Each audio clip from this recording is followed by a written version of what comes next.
Donald Trump has signaled a new deadline for Canada. Tonight, Donald Trump takes aim at Canada again. U.S. President Donald Trump says he doesn't need Canada's oil and gas. For decades, trade relations between Canada and the United States have been considered one of the backbones of the North American economy. The two neighbors have integrated to the extent that they facilitate the daily work and travel routines of millions of people. Hundreds of billions of dollars in trade have flowed through shared borders and major agreements. The occasional disagreements between them were mostly resolved at the diplomatic table. However, at certain times, such large volumes of exchange have also risked spiraling tensions out of control. Recent rumors that Canada might turn down the oil taps in retaliation for protectionist tariffs imposed by the United States have created unease. Would Canada really play the oil card? Would the two neighbors go so far as to cut off a huge energy flow for political calculations? Tensions between the two sides stemmed from the tariffs imposed by Washington on different sectors. In an America First approach, the U.S. administration imposed tariffs on steel and aluminum to protect domestic producers. And Canada responded with tariffs on a range of American goods. In the aftermath, the rhetoric became even harsher, with some Canadian politicians saying, if the Trump administration persists with the tariffs, we will use the strongest leverage we have. That trump card is clearly energy.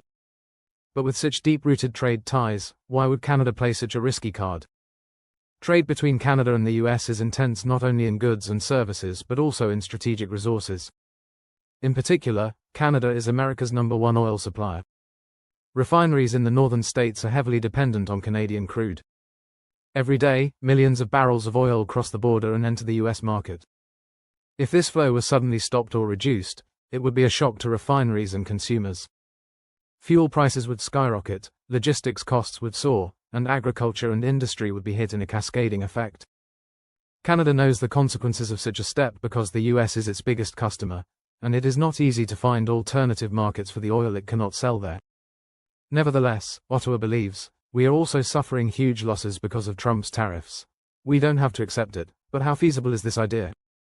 The energy sector, for years the darling of North American trade, generates huge economic volumes in both countries. Oil sands in Alberta, oil pipelines, and refineries in the US, all these networks have expanded and strengthened cooperation for decades. However, large amounts of trade sometimes lead to major crises. If Canada says, we're not going to give in to US unilateral protectionism anymore, we're reducing oil shipments, it would hurt its own producers while also putting the US economy in a difficult situation. Some people interpret this possibility as tit-for-tat retaliation, while others see it as shooting oneself in the foot. Will this decision actually be implemented, or is it just a bluff at the bargaining table? The real backdrop for this crisis scenario is the Trump-era tariffs on steel and aluminum. Canada calls these tariffs a trade attack, unbecoming of a friend and neighbor. The US administration justified the tariffs on the grounds of national security. Of course, Canada could use the same logic. We can cut oil for our national security, but both sides know the realities of the situation. Washington is worried that any cuts could send fuel prices skyrocketing in the US market and fuel inflation. Canada is also heavily dependent on the US market. Does this force a peaceful solution based on interdependence, or does a sharp step by one side provoke panicked retaliation by the other? Canadian politics, keen to protect its interests, is raising domestic sentiment that, we will not allow him to trample on our dignity. The public is outraged. Why should we remain silent while our neighbor imposes such harsh tariffs on us? Farmers and industrialists are putting pressure on the government, citing huge losses. It is this internal pressure that led to the oil cut option. We don't have to close our trade deficit, but at least we have leverage to get them to remove these unfair tariffs, say the relevant ministries. However, in the province of Alberta, some voices oppose the idea, arguing that such a move would cost producers billions of dollars and increase unemployment. It is clear that the debate has not reached a clear consensus. From the US administration's side, there are statements such as, Canada's oil cut would be a shot in the foot, it wouldn't hurt us much. However, in reality, energy experts argue that a sudden cut-off of millions of barrels of Canadian oil that the US imports daily would cause serious problems for refineries. Yes, the US has increased its own crude production, but refineries are used to Canadian crude because of its quality and logistical compatibility. Moreover, some pipelines in the US domestic market are running at full capacity, making substitutes difficult to find. Therefore, Washington's claim that there will be no impact does not reflect reality. Perhaps the repercussions would be short and harsh, and then supplies from other sources could be increased, but even that short period would be enough to cause volatility in the market. The real question here is, would Canada really use such a heavy weapon, or is this political rhetoric a tactic to force the US to make concessions at the diplomatic table? The Canadian government may be hoping to get the Trump administration to back down by saying, if the tariffs are not lifted, we will put our energy leverage on the table. Bluff or not, such threats are common in trade negotiations. However, if a threat is actually carried out, both parties may be worse off than before. That's why some believe such a step will never be implemented. It's just being said to put pressure on the US. Others warn that politics is full of miscalculations, and before you know it, they have actually turned off the taps. There have been resource-based retaliations throughout history. For example, some oil producers embargoed the West in the 1970s, triggering an energy crisis. But this time, it is between two countries that are close friends and neighbors. Moreover, there is an economic ecosystem that has been functioning for decades under NAFTA and other trade agreements.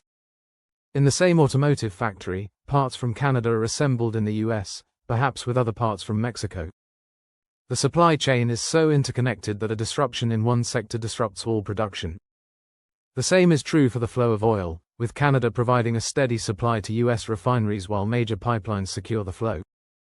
It's not an easy decision to throw this system out of balance for the sake of political spite. Cutting off Canada's crude is also technically challenging.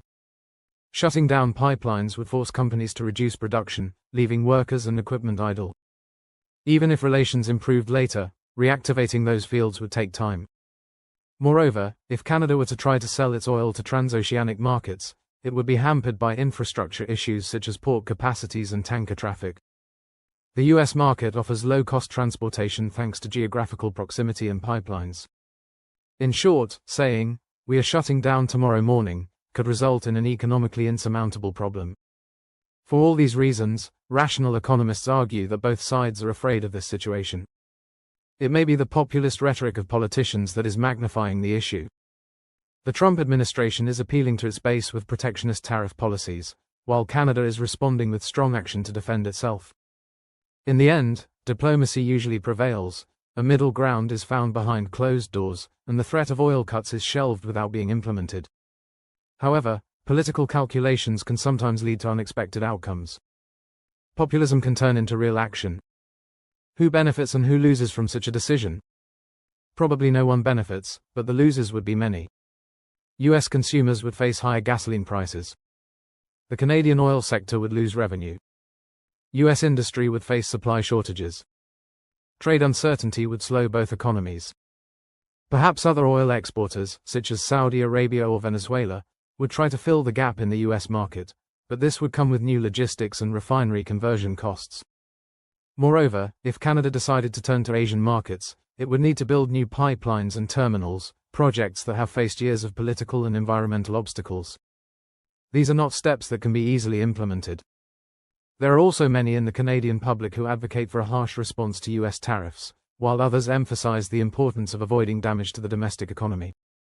The country's press debates the role of emotion versus reason, but the sentiment of, "enough is enough," that the US cannot act unilaterally and Canada possesses the means to retaliate, is gaining traction.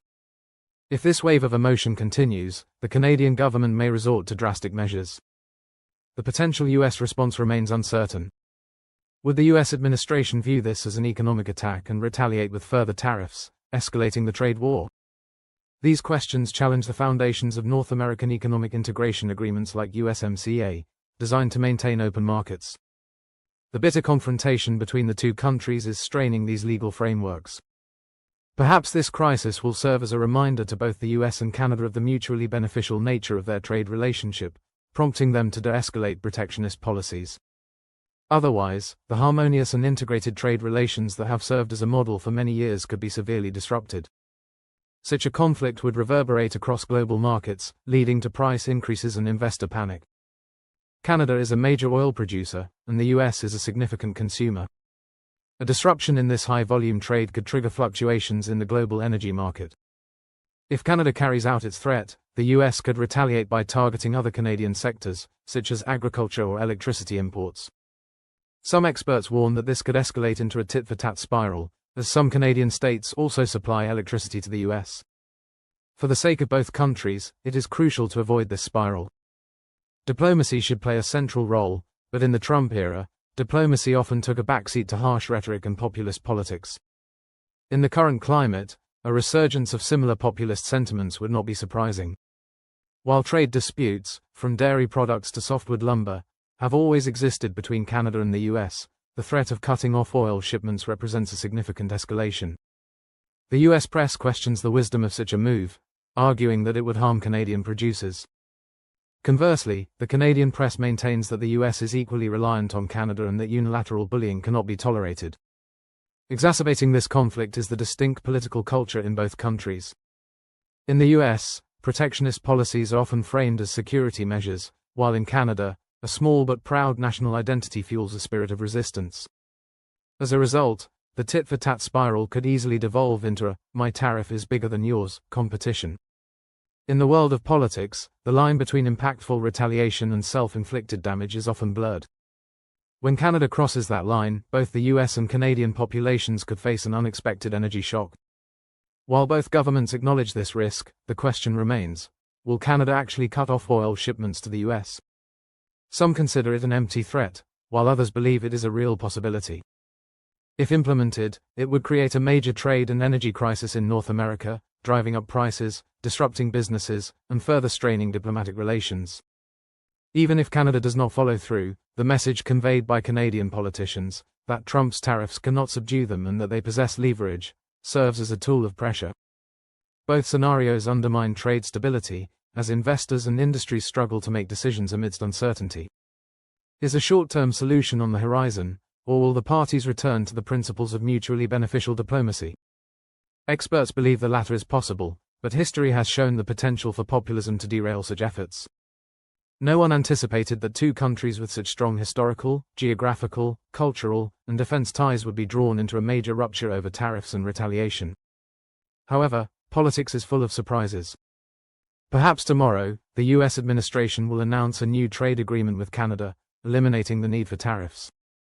Or perhaps Canada will de-escalate the situation by emphasizing ongoing diplomatic negotiations and foregoing the oil card. Common sense should prevail on both sides. However, the current official positions do not indicate a significant softening of stances. The US maintains the necessity of tariffs, while Canada reinforces its threat to cut off oil supplies. Who benefits and who suffers if Canada actually cuts off oil supplies? In this crisis, Canada is asserting its defiance, while the US is resisting, claiming the right to impose additional taxes. The flow of oil has been the cornerstone of North American economic integration since NAFTA. Now that it has become a political bargaining chip, it is eroding trust between the two countries. While some experts believe a compromise will eventually be reached, a sudden disruption of energy supplies could have severe consequences. Perhaps even the mere threat of such a disruption would be enough to compel leaders to back down. The energy market dictates the fate not only of nations but also of global companies and millions of consumers. If trade diplomacy fails, both sides will face significant costs. Ultimately, Canada's threat to cut off oil supplies to the US underscores the fragility of North American economic cohesion despite its immense value. Emotional nationalism and short-term political gains can undermine years of hard-won integration, resulting in a significant loss for both Canadians and Americans. Hopefully, common sense will prevail, and the realization that an energy crisis serves no one's interests will prevent further escalation. However, if the situation spirals out of control, history will record how the largest trade and energy crisis in North American history unfolded. For now, tensions remain high.